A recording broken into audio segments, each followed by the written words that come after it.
Hi students, सभी को नमस्कार।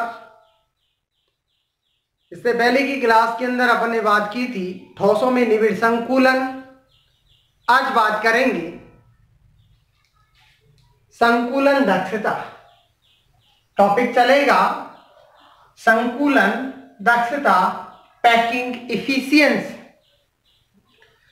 सामान्यतः किसी भी क्रिस्टल की यूनिट सेल के आयतन का वह अंश होता है। पैकिंग इफिशियंसी किसी भी क्रिस्टल तंत्र की किसी क्रिस्टल की यूनिट सेल के आयतन का वह अंश होता है जो कि अवयवी कणों द्वारा या अवयवी गोलों द्वारा अध्यासित होता है, उसे ही संकुलन दक्षता या पैकिंग इफिशियंसी कहते हैं।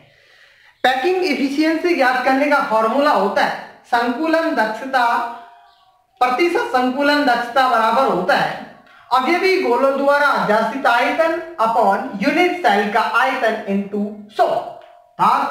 प्रतिशत संकुलन दक्षता बराबर अवयवी गोलों द्वारा अध्यासित आयतन अपॉन यूनिट सेल का आयतन इंटू 100। नेक्स्ट बात करते हैं इसके अंदर संकुलन दक्षता के अंदर नंबर 1 की बात करते हैं एफसीसी या सीसीपी जालक में संकुलन दक्षता। एफसीसी या सीसीपी जालक के अंदर संकुलन दक्षता ज्ञात करने से पहले, इससे पहले की क्लास के अंदर अपन ने बात की थी कि एफसीसी या सीसीपी के अंदर जो अवयवी कण होते हैं, कुल अवयवी कणों की बात करते हैं तो अवयवी कण 4 पाए जाते हैं या 4 अवयवी कण उपस्थित होते हैं। एफसीसी के अंदर बात करें, एफसीसी के अंदर 8 अवयवी कण कोणों के अंदर या कोणों पर उपस्थित होते हैं और 6 अवयवी कण प्रत्येक फलक के ऊपर उपस्थित होता है। तो वहां यदि अपन बात करें यूनिट सेल में कुल अवयवी कणों की बात करते हैं तो यूनिट सेल के अंदर कुल अवयवी कण 4 प्राप्त होते हैं। वो कैसे? 8 अवयवी कण प्रत्येक कोण पर उपस्थित होता है, अर्थात उसका 1/8वां भाग होता है। तो अपन ने ज्ञात किया था 8 इंटू 1/8, तो 1 अवयवी कण प्राप्त हो रहा था। 6 अवयवी कण प्रत्येक फलक पर उपस्थित होते हैं, तो 6 अवयवी कण प्रत्येक फलक पर उपस्थित होते हैं। तो फलक, एक यूनिट सेल का फलक दूसरी यूनिट सेल के संपर्क में रहता है, इसलिए एक यूनिट सेल का उसका 1/2 भाग उपस्थित रहता है, या फिर ये कहें कि आधा भाग उपस्थित रहता है। तो 6 अवयवी कण यदि फलकों पर पाए जा रहे हैं तो उस यूनिट सेल का जो भाग रहेगा वो 6 इंटू 1/2, वहां से 3 प्राप्त हो रहा था। तो 1/8 इंटू 8 वाला 1 और 6 इंटू 1/2 से 3 अवयवी कण या 3 गोले ये, तो टोटल 4 अवयवी कण प्राप्त होते हैं। यहां बात करते हैं एफसीसी के अंदर, तो ये एक डायग्राम होता है एफसीसी के अंदर। और यदि इस गोले की बात करें, एक तो ये कॉर्नर पर गोला है, या सॉरी, एक ये कोण पर गोला है और दूसरा ये कोण पर गोला है, और मध्य के अंदर एक गोला उपस्थित रहता है या एक अवयवी कण उपस्थित रहता है जो कि फलक के ऊपर पाया जा रहा है। यहां से बात करते हैं, ये एक त्रिभुज का निर्माण होता है, अर्थात एबीसी त्रिभुज का निर्माण होता है। यहां से संकुलन दक्षता ज्ञात करेंगे तो सबसे पहले यूनिट सेल की कोण लंबाई को ए माना जाता है। ये यूनिट सेल की कोण लंबाई है, इस यूनिट सेल की कोण लंबाई को ए से डिनोटेट कर रहे हैं। यूनिट सेल की कोण लंबाई ए और निबिड़ संकुलित गोले की त्रिज्या, ये निबिड़ संकुलित गोला है, इस निबिड़ संकुलित गोले की त्रिज्या को स्मॉल r से डिनोटेट कर रहे हैं। तो यूनिट सेल की कोण लंबाई ए, यूनिट सेल की कोण लंबाई ए, निबिड़ संकुलित गोले की त्रिज्या r। तो सीसीपी, जो कि सीसीपी या एफसीसी में अवयवी गोले, अभी बात की थी सीसीपी या एफसीसी में अवयवी गोले 4 प्राप्त होते हैं, तो 4 गोले, इसलिए 4 गोलों द्वारा अध्यासित आयतन, 4 गोलों द्वारा अध्यासित आयतन 4 इंटू 4/3 πr³। यहां से 4 गोलों द्वारा अध्यासित आयतन प्राप्त होता है 16/3 pi R cube, 16/3 pi R cube 4 गोलों द्वारा अध्यासित आयतन प्राप्त होता है। उसके बाद यहां से त्रिभुज की बात करते हैं, इस त्रिभुज की बात करते हैं। तो इस त्रिभुज में, त्रिभुज एबीसी में कर्ण स्क्वायर बराबर लंब स्क्वायर प्लस आधार स्क्वायर, लाल बटा कटका से अपन जानते हैं कि AC स्क्वायर बराबर AB square plus BC square, AC square बराबर AB square plus BC square, और यहां सेल यूनिट सेल की कोण लंबाई को A से डिनोटेड किया है। तो ये A, इसका मान A और इसका मान A, अर्थात ये कहें कि सॉरी ये याद करना है AC, तो ये A और ये भी A, अर्थात AC स्क्वायर बराबर A square plus A square, ये कहेंगे AC स्क्वायर बराबर A square plus A square, और AC ज्ञात करेंगे तो √2A square, A square plus A square 2A square, तो AC बराबर √2A स्क्वायर, अर्थात AC बराबर A√2 प्राप्त हो रहा है, AC बराबर A√2 प्राप्त हो रहा है।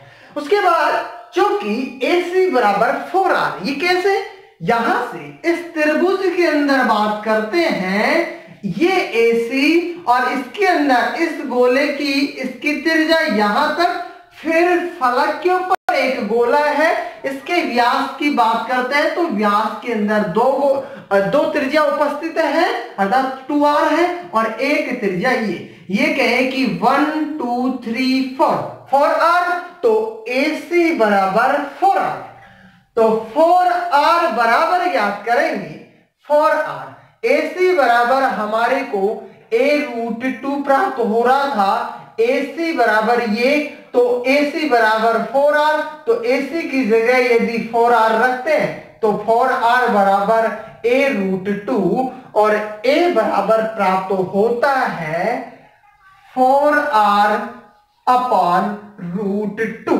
यहां पर A का मान अर्थात कोण लंबाई प्राप्त होती है।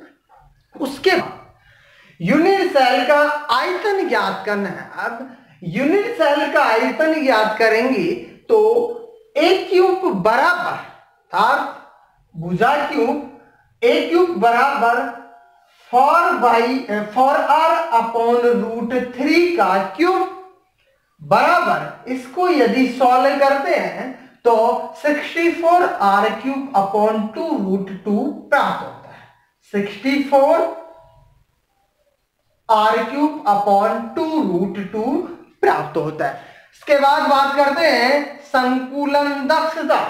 संकुलन दक्षता याद करेंगे तो संकुलन दक्षता का फॉर्मूला अभी देखा था, अवयवी गोलों द्वारा अध्यासित आयतन अपॉन यूनिट सेल का आयतन इनटू 100, अर्थात यहां अवयवी गोले या अवयवी कण 4 पाए जा रहे हैं FCC के अंदर या CCP के अंदर, तो 4 गोलों द्वारा अध्यासित आयतन अपॉन यूनिट सेल का आयतन इनटू 100,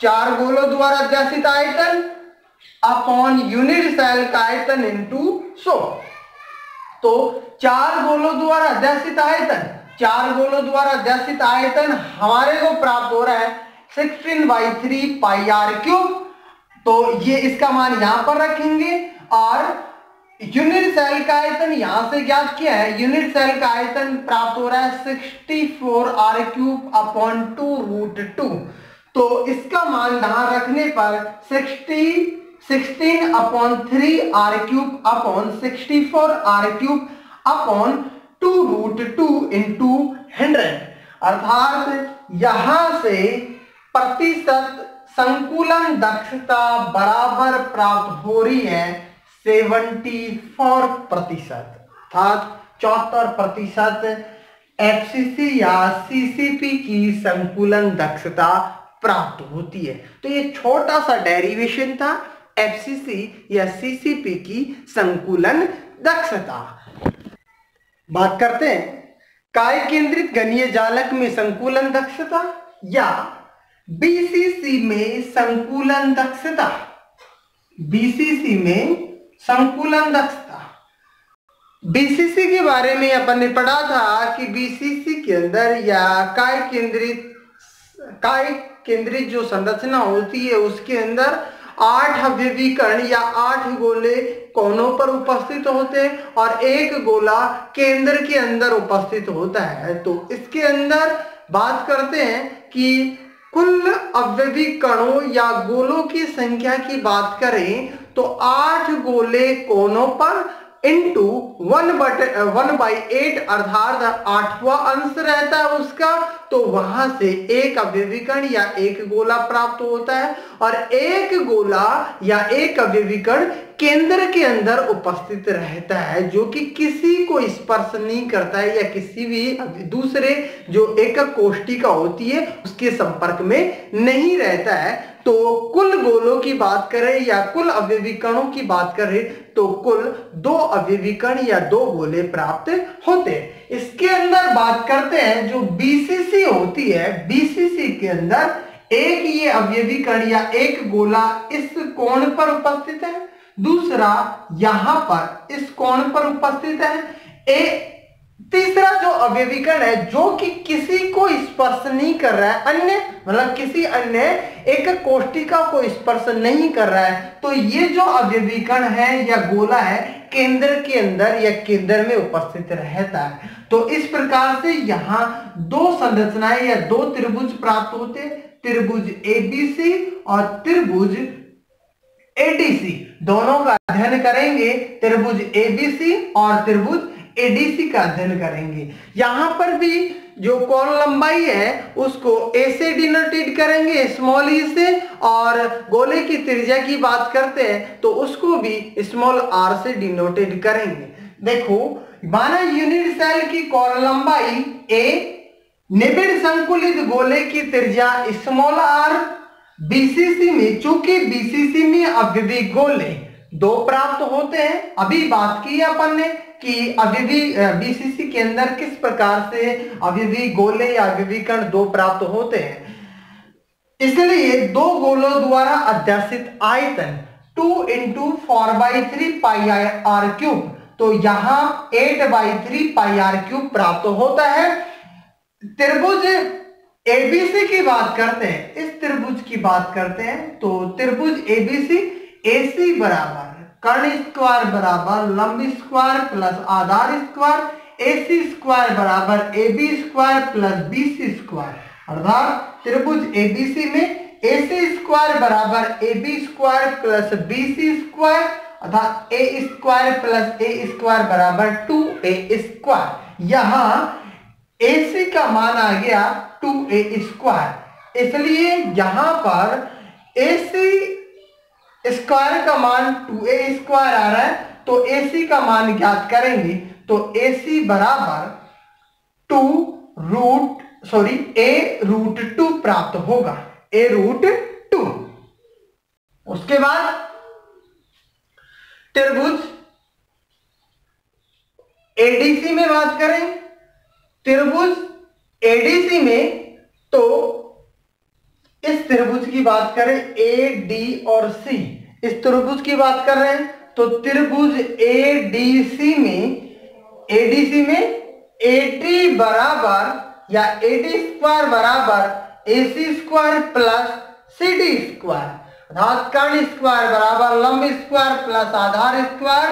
तो यहां पर AC का मान इससे ज्ञात हो रहा है, AC स्क्वायर बराबर 2a स्क्वायर, इसका मान यहां पर रखेंगे AC स्क्वायर की जगह 2a स्क्वायर, और CD का मान भैया कोण लंबाई को a से डिनोटेड किया है तो a स्क्वायर, तो AD बराबर 3a square, sorry AD square,